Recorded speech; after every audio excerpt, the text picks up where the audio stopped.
তুফানের কথা মোতাবেক এখন থেকে পুরো দেশকে তুফানের হাতে তুলিয়া দেব। সে যা চাইবে পাইবে,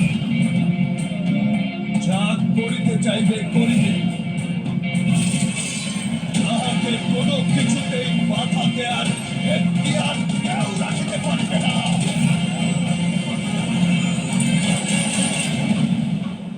আর এর ব্যত্যয় ঘটিলে